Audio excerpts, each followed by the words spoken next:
أعوذ بالله من الشيطان الرجيم. بسم الله الرحمن الرحيم.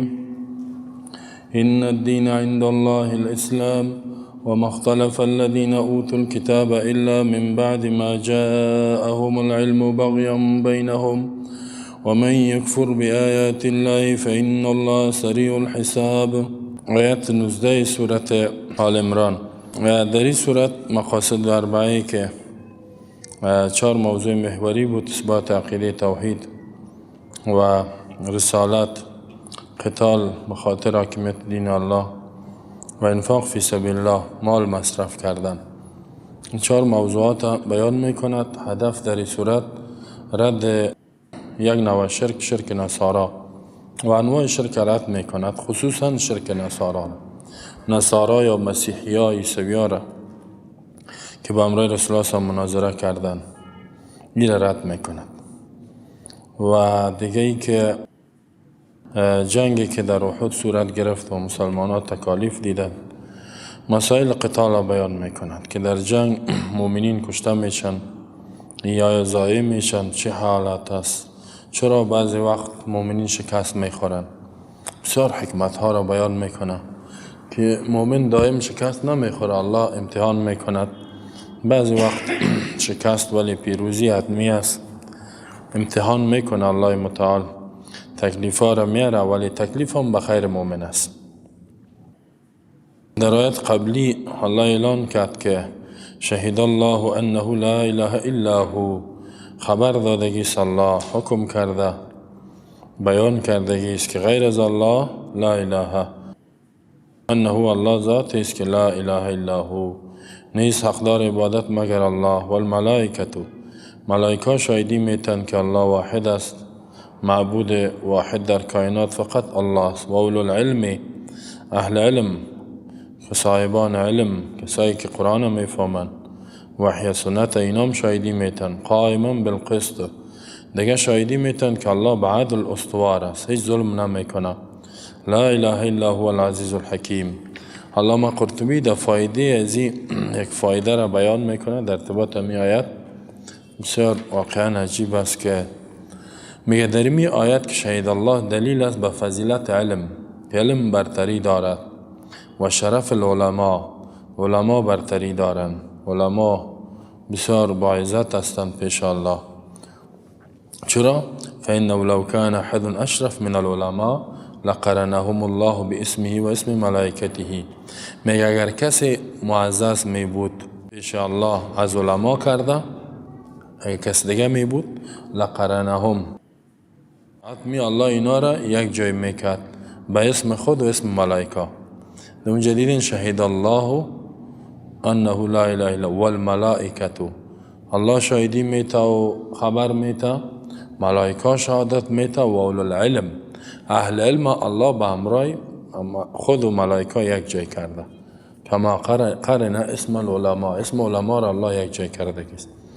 و یکفی فی شرف العلم، کفایت میکنه در شرف علم. می قول نبی، قوله لنبیه، حکم الله برای پیامبر که الله حکم میکند و قل رب زدنی علما، بگو ای رب زیاد بکو علم مرا.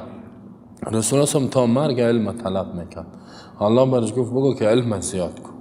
و می خاطر تا آخری حیات که دنیا میرفت وحی را بیان کرده است.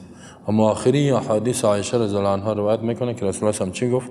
کسایی که شرک میکنن قبور انبیاء خدا را مسجد جور میکنن، معبد جور میکنن، اونا را گفت که لعنت الله علی الیهود و النصارى اتخذوا قبور انبیاء مساجد. یعنی تا آخر برش وحی می آمد تا که دنیا رفت، زیرا این گفته بود که علم مرا زیاد کو. و دیگر رسول الله صلی الله علیه و آله فرمود ان العلماء ورثه الانبیاء، علما وارثین انبیاء است. انبیاء کس پول و پیسه را بعد از خود نمیمانند، و انما ورث العلم، علم بعد از خود میمانند. و اینال کسی که علم وحی را دارد، این مثل به درجه نبی در عقب، بسیار به نبی نزدیک است. صفت نبی دریه، صفت نبی پیامبر چیست؟ علم است، علم وحی، این بسیار درجه داره. و حدیث ابن مسعود است که ان من قرأ قوله تعالی، می کسی که بخواند تیر شهید الله انه لا اله الا هو والملائکة و اولو العلم فانه یجاء به یوم القیامه. یادم آورده می شود در روز قیامت. فیقول الله تعالی، الله میگوید که عبدی عهد الی عهدا و انا احق من وفا ادخل عبدی الجنه.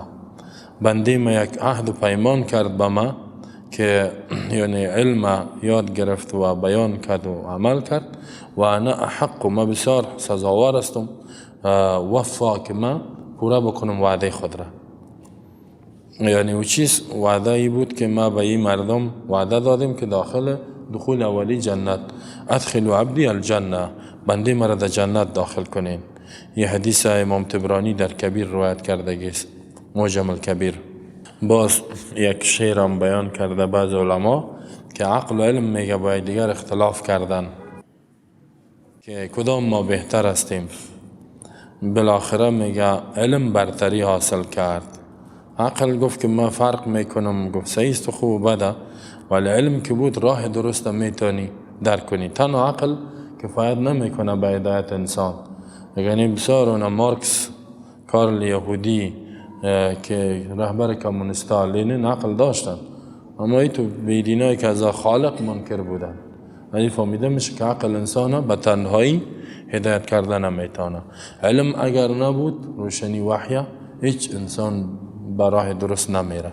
امیال 5.5 میلیارد کافر یا 6 میلیارد چرا کافر است؟ به خاطر عقل دارن ولی علم وحی ندارن. به می خاطر اونا ماندگیستن. قبلا دلایل توحید الله بیان کرد، حال ای را بیان میکنه که دین و آیینی که پسندیده است فقط اسلام است. هر وقت که رسول الله در مدینه آمد، علمای یهود گفت که تو محمد هستی؟ گفت بله. گفت تو احمد هستی؟ گفت بله. گفت که ما از تو سوال میکنیم که شهادت چیست؟ گفت شهادت میست که شهید الله و انه لا اله الا هو والملائکة و اولو العلم قائما بالقسط. اینا خوب شناختن که رسول الله سلام است ولی ایمان ناوردن. الله رد میکنه که بدترین کافرها کسایی هستند که میگفتن نحن ابناء الله، ابناء و انبیا، ما فرزندای انبیا هستیم، ما فرزندای الله هستیم، ما محبوبین الله هستیم. الله میگه اگه اینطور هستین، دین پسندیده خو اسلام است. همین بود. شما چرا دیگه دین جور کردین؟ یهودیت، نصرانیت از پیش خود. ان الدین عند الله الاسلام، بدون شک دینی که مقبول است. دین اینجا قانون شریعتی که عند الله مقبول است به نزد الله الاسلام، فقط اسلام است. لا دین یرضى الله سوى الاسلامی، لا دین یرضاه الله، نیست دینی که الله رو انتخاب کرده باشه غیر از اسلام. ان الدین، ان کلمه تاکید، الدین معرفه است، الاسلام معرفه. معرفه که مبتدا و خبر اردوش باشه معنای حصر میرسن. حصر یعنی انحصار دین برحق در اسلام است و انحصار اسلام در دین برحق. دین برحق فقط اسلام، دیگه دین نیست. دیگه دینی که مردم نام ماندن، یهودی، بودیزم و دیگه ادیان وضعی، هندویزم و کنفوسیوس و یهودیت و نصرانیت، یا کلش مردم از پیش خود جور کردن. دینی که مقبول است پیش الله فقط اسلام است. و مختلف اسلام چقدر خوب در لغت به معنی تسلیم شدن، امن و امان، سلامتی. و مختلف الذین اوتوا الکتاب، اختلاف نکرد کسایی که به اونا کتاب داده شده بود، الا من بعد ما جاءهم العلم، مگر بعد از که برشان علم آمد، بغیم بینهم، از جهت حسد و کینه که داشتن در بینیا و مسلمان ها. و من یکفر بآیات الله فإن الله سریع الحساب، هر کسی انکار کند با آیات الله، الله زود حساب میکند. خب دین مقبول و پسندیده از اسلام است. الله می دین انتخاب کرده. ابراهیم علیه السلام هم گفت که رب اجعلنی و من ذریتی امتا مسلمه، اولاد مرا به امرای امت مسلمه بگرده، مسلمان. و از قال الله بر ابراهیم گفت که اسلم، اسلام بیار. قال اسلمت لرب العالمین. ابراهیم علیه السلام مسلمان بود. و جعلنا مسلمین، دعا میکرد ما را مسلمان بگرده و دینشان اسلام بود. اما کی اختلاف کرد؟ الله میگه علما اختلاف کرد، اهل کتاب، کسی که کتاب آسمانی داره. هیچ کفر قبیح. یعنی از حق اگر جاهل انکار کند خیلی چیزی، اگر عالم قبول نداره، یهود کی بود؟ عالم بودن، یهودی ها عالمانه کفر کردن، این بسیار خطر. الله یار سخت جزا میده. امیال ما داریم ما شما علمای درباری و مختلف الذین اوتوا الکتاب، اختلاف نکرد اهل کتاب. اهل کتاب کسایی که برشان کتاب داده شده، جد قباعتشان اوتوا الکتاب میگه، یهود نصارا. در چی اختلاف نکرد؟ در کار اسلام و نبوت رسول الله صلی الله علیه و سلم، الا من بعد ما جاءهم العلم، مگر بعد از اینکه آمد به اینا علم، وحی آمد، قرآن آمد، پیامبر آمد، این دلایل روشن آمد، خوب شناختن. چی معنا؟ فلم یکن کفر من شبهت و خفا، کفرشان از خفا و شبهه نبوده، شبهه باشه و انتقاد باشه، شک باشه، ای تو نبوده. انما کان ان استکبار و عناد، کفرشان از چی بوده؟ استکبار، کلانکاری، عناد، بغیان یعنی ضد، حسد، کینه‌ای که در بین از اینا پیدا شده بود با مؤمنین، با مسلمان ها حسد داشتن، محبت ریاست، قدرت. رسول الله صلی که آمد رئیس مدینه شد، اینا هیچ شدن، به خاطر محبت ریاست قدرت قبول نکردن، ضد و عناد. اینمی شوق قدرت. بسیاری کسا را شوق قدرت دنیا خراب کرده، از پذیرش حق دنیا باشه. این صفت یهود است، به خاطر قدرت دنیا حق نمیپذیری، اسلام نمیپذیری. این صفتی کی است؟ یهود است، بدترین کافرها. الله ما شما را از صفات نجات بده. و من یکفر بآیات الله فإن الله سریع الحساب، هر کسی کفر کرد با آیات الله، یعنی کفر انکار کرد، فإن الله سریع الحساب، بدون شک الله زود حساب کننده است. یعنی اینا کلشان پیش الله میره، الله زود به امرای از اینا حساب میکن. الله ای تو کافرها را جزا میده، عالمانه کافر شدن. توبه. امیال بسیار مردم داریم و شما می صفت دارم. فإن حاجوك فقل أسلمت وجهي لله ومن اتبعني وقل للذين أوتوا الكتاب والأميين أأسلمتم فإن أسلموا فقد اهتدوا وإن تولوا فإنما عليك البلاغ والله بصير بالعباد. اگر اینا گفتگو بحث کردن به امرای توی پیامبر، تو غمگین نشو، فقل بگو اسلمت وجهي لله، متابع کردیم ذات خود را و روی خود را برای الله، و من اتبعن، کسای که تابعدارای مسلم تابع الله هستند. و قل للذین اوتوا الکتاب والامیین، بگو برای کسایی که به اونا کتاب داده شده، یهود نصارا، والامیین عرب های بت پرست بی سوادارا، اسلمتم، آیا شما اسلام ما قبول میکنین یا نه؟ فین اسلموا، اگر اینا اسلام آوردن و منقاد شدن، تابع شدن، فقد اهتدوا، بدون شک به هدایت شدن. و این تولوا، اگر اعراض کردن قبول نکردن، فانما علیک البلاغ، جز نیست به بالای تو تبلیغ از، غمگین نشو. والله بصیر بالعباد، الله بیننده است، بنده خود را میبینه. حال الله قباحت دیگه از اینا رو بیان میکنه. هر وقت که ثابت شد که الله در عبادت واحد، دین هم اسلام است، حق بیان شد، حال میگه دعوت بده. با وجود ازی هم که اینا انکار میکنن، بحث میکنن، اگر بحث کردن بگو ما تابع اسلام است، تو دلت هر چی که است. اگر کسایی که تابع دارای ماست اونا برای اسلام روان است، قبول دارین اینا؟ ندارین، الله میفهمه به امرای شما و دلالت هستین، الله اعمال شما را میبینه. فإن حاجوک، اگر مجادله کردن، حاجو از حجت دلیل پیش کردن میگه، محاجه یعنی دلیل پیش میکنن، بحث میکنن، دلیل خود ندارن، اما هر کافر هم گپای خود دلیل میگه، هر چی که باشه میگه ما دلیل داریم از خود.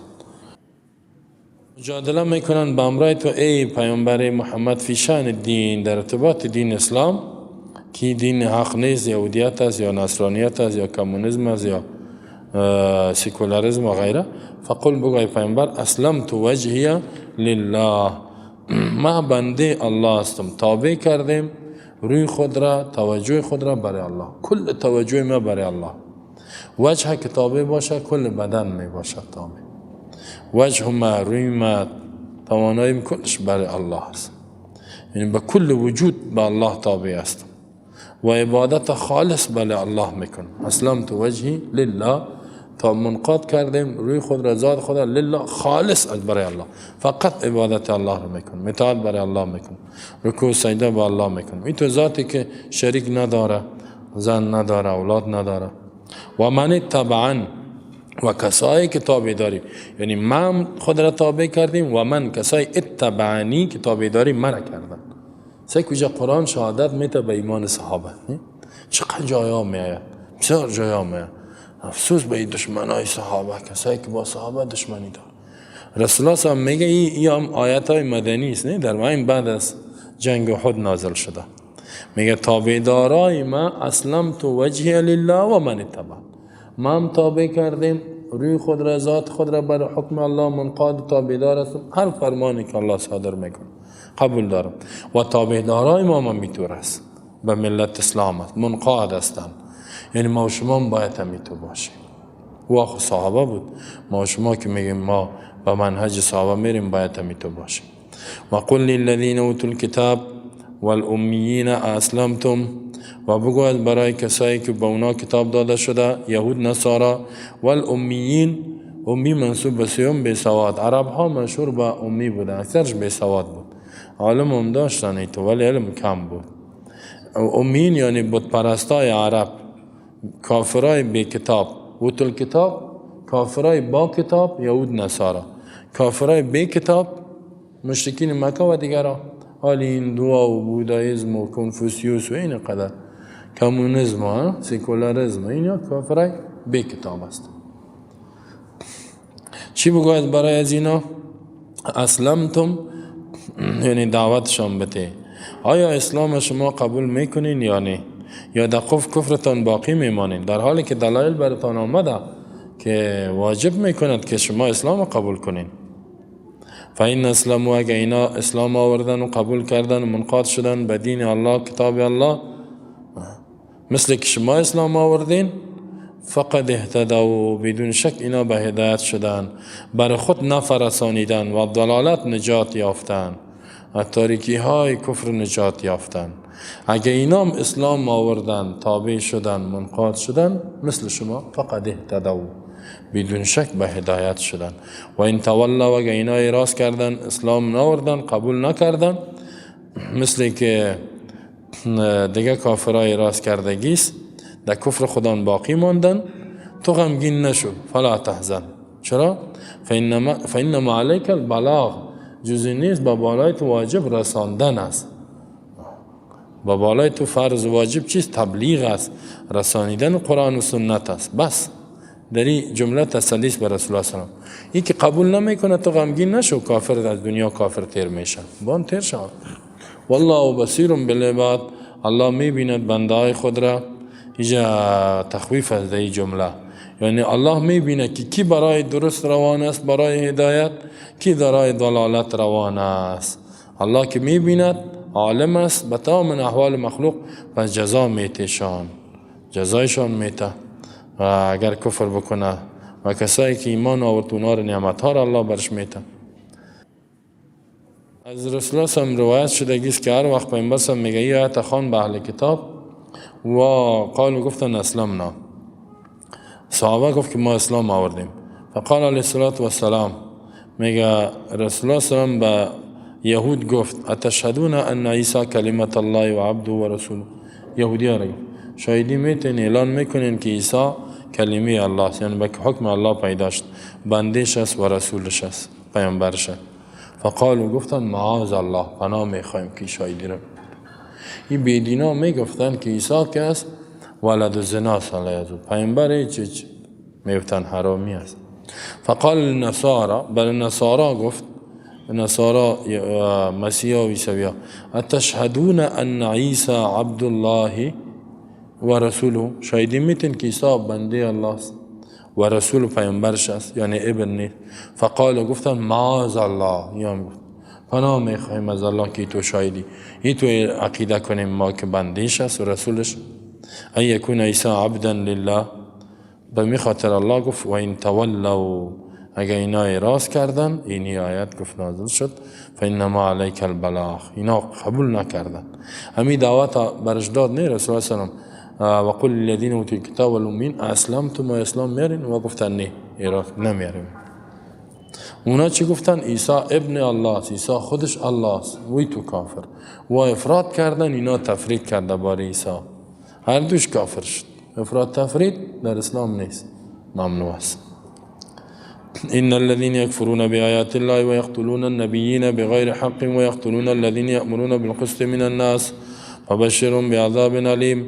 بدون شک کسای کفر کردن با آیات الله، انکار کردن، و یقتلون النبیین، میکشن انبیا را بغیر حق، بدون سبب و جرم، و یقتلون الذین یأمرون بالقسط من الناس، میکشن کسایی را که امر میکنن مردم به عدل و انصاف، من الناس انسان و دعوتگرا را، فبشرهم بعذاب علیم، خوشخبری بده اینا را به عذاب دردناک. اولئک الذین حبطت اعمالهم فی الدنیا والآخره وما لهم من ناصرین. اولئک من کسایی که انبیا و دعوتگرا را میکشن، الذین کسایی هستند حبطت اعمالهم که برباد شده است اعمال نیکشان، فی الدنیا والآخره، در دنیا و آخرت، وما لهم من ناصرین، نیست برای از اینا کسی مددگار که از عذاب الله اینا را نجات بده. نجات نمیافنی کافرا. در این آیت الله رد میکنه به بالای از اینا، نه که ایمان ناوردن بعد انبیا را کشتن. اینا آیات الله را انکار کردن، انبیا را کشتن، دعوتگرا را کشتن. ایمان هم خود نمیاره، حتی دیگران هم نمیمانه که حق بیان کن. یهود نصارا ای تو کافر هستن، امیالی هم ای تو کافر. چقدر دعوتگرا را میکشن، چقدر وارثین انبیا علمای برحق میکشن، بندی میکنن، مجازات میکنن. الله اینجا دیگه فضیلت علما را بیان میکنه و کسایی که مردم از گناه ها مانع میشه، امر میکند به قرآن اسلام، نهی میکند از کفر شرک و گناه ها. ان الذين يكفرون بآيات الله، کسایی کفر میکنن با آیات الله. آیات الله یعنی تکذیب میکنن آیات الله، قرآن و سنت. آیات الله قرآن است، چنانچه که شرحش از احادیث، انکار میکنن، قبول نداره. و یقتلون النبیین بغیر حق، و میکشن انبیا را به ناحق. انبیا ناحق چی؟ بدون جرم، بدون سبب. جرم از اینا چیست؟ فقط دعوت میته مردم به راه هدایت، راه سعادت، خوشبختی، خیرخواه مردم است انبیا. یقتلون دلالت با آینده میکنه، اشاره به سوی عزیز که قبلا هم کشتن، حالی هم. حتی رسول الله هم تلاش کردن. در میمانی که زن یهودی در جنگ خیبر داده بود، بعد از فتح خیبر دو زهر انداخته بود و او را به رسول الله هم داد.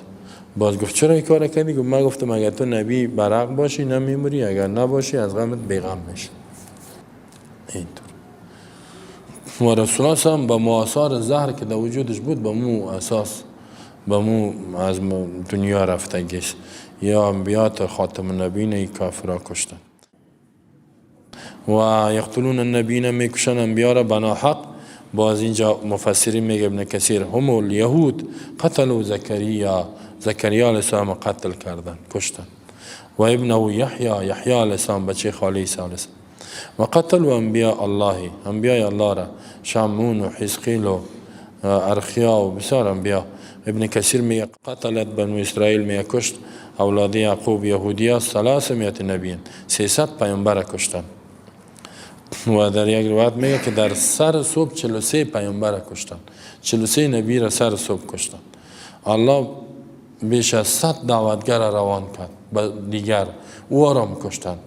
و اقاموا سوق بقلهم من آخره بقلهم، و بعد دکانهای خدا را داخل روز باز میکردن. نمیتون بیارا میکشتن و دعوتگرا را میکشتن. و یقتلون الذین یأمرون بالقسط من الناس، میکشن کسایی را که امر میکنن مردم به عدل، سعی بالقسط، به عدالت، با وحی من الناس، از انسان ها. یعنی کسایی که امر به خیر و عدالت میکنن، سعی اینقدر که گم تو میگه عدالت، دروغ میگه ظالما. کسی که میگه عدالت میخواهیم بین به نظام عدل الهی، اینو میاره میکشن.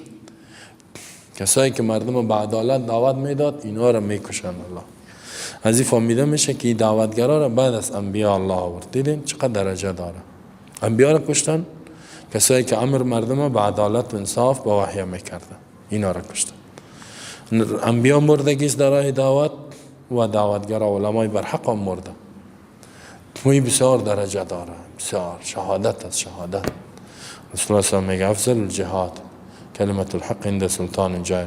کسی که ولا تقول لمن یقتل فی سبیل الله، فی سبیل الله میست اموات نگوییم، به خاطر حاکمیت دین الله کشته میشه، نمیام شهید است. بسیار درجه داره. شما هم کوشش کنین که همی تو از جمله کی باشین؟ یأمرون بالقسط باشین.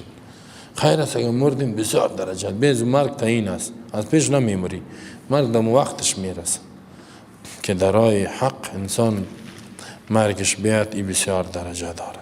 فبشرهم بعذاب علیم، خبر بده اینا را با آنچه که اینا را خوش میسازد که عذاب است. عذاب چیست؟ درد دهنده است و توهین کننده است. در اینجا الله اینا را استهزا میکنه برشان، قهر از سرشان، میگه عذاب دردناک میایی. اگر این عذاب خب بشارت نیست. اینا مستحق عذاب چرا شدن؟ زیرا سه نوع جرم: کفر بآیات الله، قتل انبیا، قتل دعات، قتل دعوتگرا. و این قتل انبیا و دعوتگرا سبب چی شد؟ اولئک الذین حبطت اعمالهم، این کسا برباد شده، بی اثر شد اعمالشان در فی دنیا و الاخره، در دنیا و آخرت. کدام اعمال نیکی که داشتن هیچ آثارش در دنیا و آخرت نمانده، فقط لعنت و رسوایی، دیگه چیز نمانده. همیال کسایی است که دعوتگرای بر حق میگه بکشین، بزنین، بند کنین، نه درسش بند کنین، دعوتش بند کنین. الله میگه اعمال نیکش برباد است. 14 سال جهاد کرده باشه هیچ، 14 سال جهاد، 30 سال جهاد، 20 سال اجرات، نه هر چی کردی هیچ، ریشت سفید شد، حالا به ضد اسلام شدی. اولئک حبطت اعمالهم، اعمال نیکش، جهادش، حجش، نمازش برباد است. فی دنیا و الاخره، در دنیا برباد است، مستحق لعنت است، و در آخرت الله نجات بده. یا کی بودن؟ اینا اولاد انبیا بودن که این کار کردن، همین مردم. و ما لهم من ناصرین، نیست برای از اینا مددگار. الله ما شما رو نجات بده. کسی از عذاب الله اینا رو نجات داده نمیتونه، کسی نصرتشان کرده نمیتونه. حال بعض لجاجت از اینا را الله بیان میکند. الم تر الی الذین اوتوا نصیبا من الکتاب یدعون الی کتاب الله لیحکم بینهم ثم یتولی فریق منهم وهم معرضون. نمی بینیم به طرف کسایی که به اونا داده شده یک حصه از کتاب تورات علم داده شده، یدعون الی کتاب الله، دعوت میشن به کتاب الله که تورات است، لیحکم بینهم، تا که فیصله کنه در بینشان، ثم یتولی فریق منهم، باز اعراض میکنه جماعت از اینها، و هم معرضون، در حالی که اینا کامل روی میگردانن. حال میگه نمیبینی؟ آیا علم ترى، ای تعجب نمیکنی ای پیامبر؟ یا بعد میگه رسول الله صلی الله علیه و میگه، بعد میگه مخاطبه میگه، هر مخاطب، تعجب نمیکنی به کار اینی کسایی که برشان کتاب داده شده؟ صیغه تعجب است که الله رسول الله صلی الله علیه و تعجب میندازه. میگه ای علمای یهود ببینین، او تو نصیبا من الکتاب، داده شده یک حصه از کتاب. بعد میگه نیمچه ملا بود، بعد میگه نصیب یعنی کامل خوب پخته علما بودن، بعد میگه که نه نیمچه ملا بودن. اینا یدعون الی کتاب الله، دعوت میشن به کتاب الله. کتاب الله تورات است که بیاین فیصله کنند در بینتان. در تورات اصلی در اون وقت وجود داشت و در صفات رسول الله صلی الله علیه و بود، احکام بود، بسیاری احکامش مشابه قرآن بود. دعوت میشن که بیاین خیلی کتابتان قبول کنین.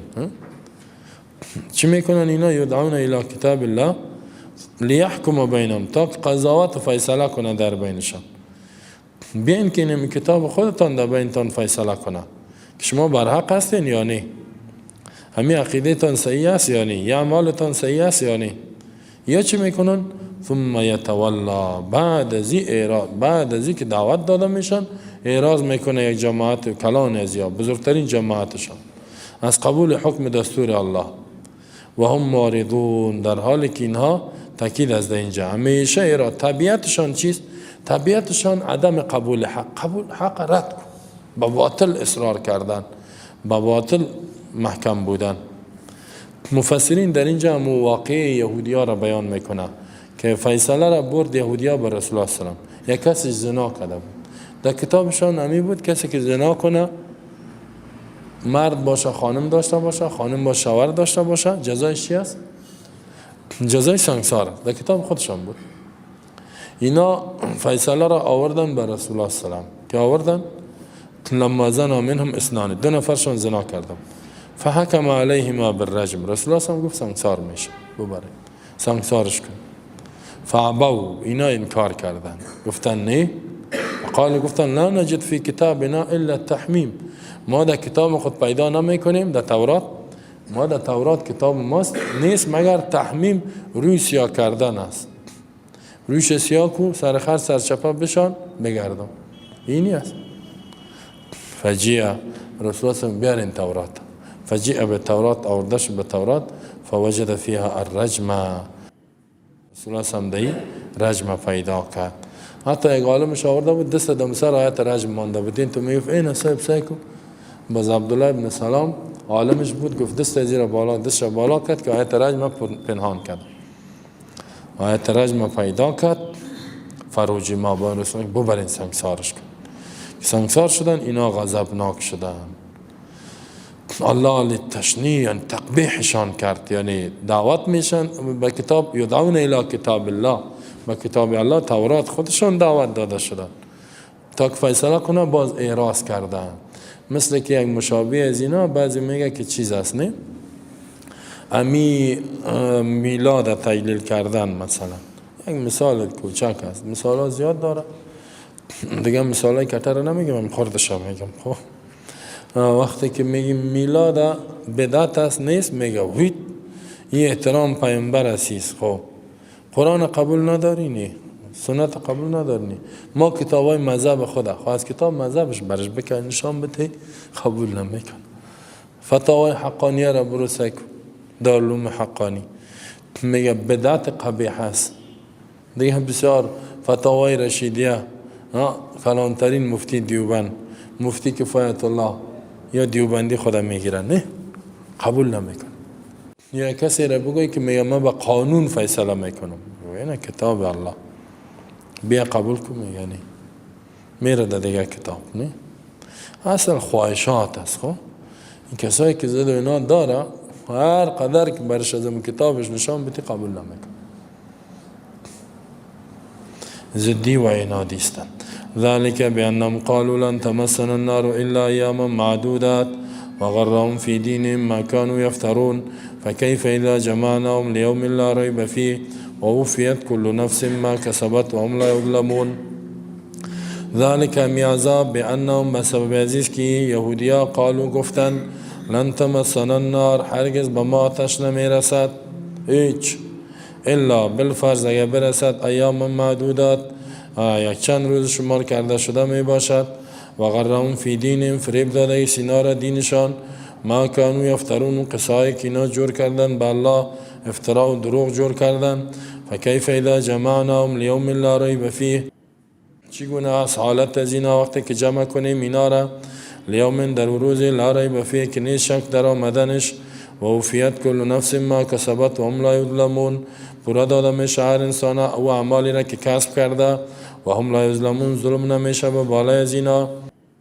ذلك بانهم، الله در اینجا تقبیحشان میکنه، دیگه عملشانه دلیلش بیان میکنه که ذلك همی اعراض از اینا از کتاب الله، چرا قبول ندارن حکم کتاب الله را، فیصله را به طاغوت میبرن، به سبب چیز؟ قالوا میگه به سبب عزیز که میگوین لن تمسنا النار، هرگز به ما آتش نمیرسد، افترا میکنن به الله.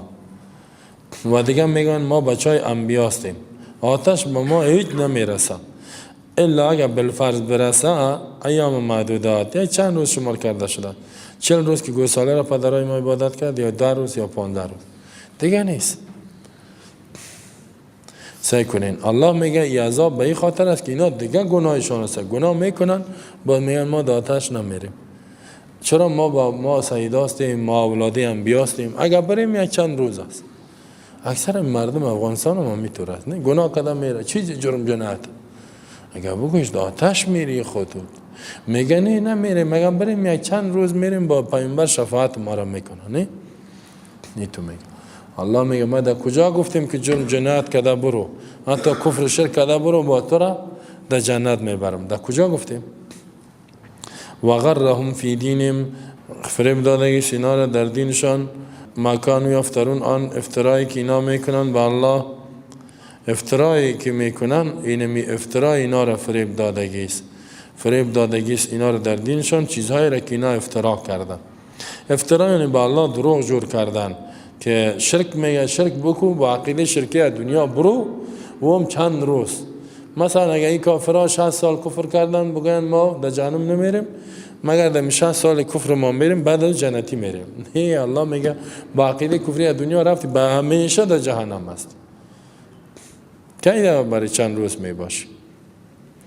فکیف اذا جمعناهم آل می ترسون الله اینا را. چگونه از حالت در روز قیامت اذا جمعناهم زمانی که جمع میکنیم ما اینها را الله می کلشان جمع میکنیم هیچ کدامش نمیماند کلش الله میگه جمع میکنیم. لا ریب فیه لیوم از برای روزی که نیز در شک در آمدن از او چگونه حالت از اینا است چطور خدا نجات میتن سخت روز است. و وفیت کل نفس ما کسبت پورا داده میشه هر انسان و اعمالی را کسب کرده یعنی جزای عادلانه داده میشه به ما اندازه جرمش. و هم لا یظلمون ظلم نمیشه و بالین زینا به زیادت عذاب که عذاب زیاد شود نه یا ثواب کم شود نه به ما اندازه جرم جنایتشان.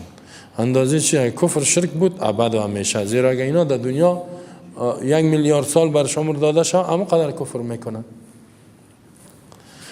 پس در اینجا الله این گپ از اینا که ما چند روز می باشیم این را رد کرد.